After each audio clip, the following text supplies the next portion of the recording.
I-PAC তল্লাশিতে মুখ্যমন্ত্রী মমতা বন্দ্যোপাধ্যায়ের বাধায় এবার সিবিআই তদন্তের দাবিতে হাইকোর্টে পিটিশন দাখিল করেছে ইডি। হাইকোর্টে ইডির করা পিটিশনে মুখ্যমন্ত্রী মমতা বন্দ্যোপাধ্যায়, রাজ্য সরকার, CP Manoj Verma, DG Rajeev Kumar, DC সাউথকে পার্টি করা হয়েছে। পুরো ঘটনায় মুখ্যমন্ত্রী এবং পুলিশের ভূমিকা খতিয়ে দেখার দাবি জানানো হয়েছে। জোর করে অবৈধভাবে যে জিনিসগুলি মুখ্যমন্ত্রী তুলে এনেছেন সেগুলি ইডির হাতে তুলে দেওয়ার কথাও বলা হয়েছে। পাশাপাশি যে digital evidence, laptop, mobile, hard disk মুখ্যমন্ত্রী নিয়ে এসেছেন সেগুলি যাতে ট্যাম্পারিং না করা হয়, ইডি চায় হাইকোর্ট এ ব্যাপারে নির্দেশ দিক। ইডিকে যেভাবে কাজে বাধা দেওয়া হয়েছে অসাংবিধানিক এবং অবৈধ বলে ঘোষণা করার দাবি জানানো হয়েছে। ঘটনার সিসিটিভি ফুটেজ সংরক্ষণ করার দাবিও জানানো হয়েছে হাইকোর্টে।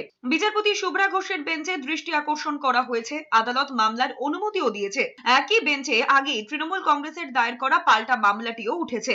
এদিকে মুখ্যমন্ত্রীকে পার্টি করায় ইডি সঠিক সিদ্ধান্ত নিয়েছে বলে জানিয়েছেন শুভেন্দু অধিকারী। তার কথায়, আইপ্যাক কাণ্ডে মুখ্যমন্ত্রী এবং সংশ্লিষ্ট পুলিশ কর্তাদের যুক্ত করার আবেদন জানিয়েছিলেন। ইডির এই পদক্ষেপ যথাযথ। বাংলার মানুষ কঠিন পদক্ষেপ চায়। এটা অবৈধ, অনৈতিক, ক্রিমিনাল অফেন্স।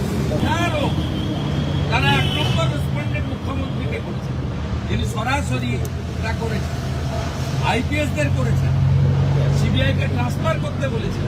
কিন্তু তথ্য প্রমাণের কিছু নেই, সবকিছু পাবলিক ডোমেইনে হয়েছে, চোখের সামনে হয়েছে। পশ্চিমবাংলার মানুষ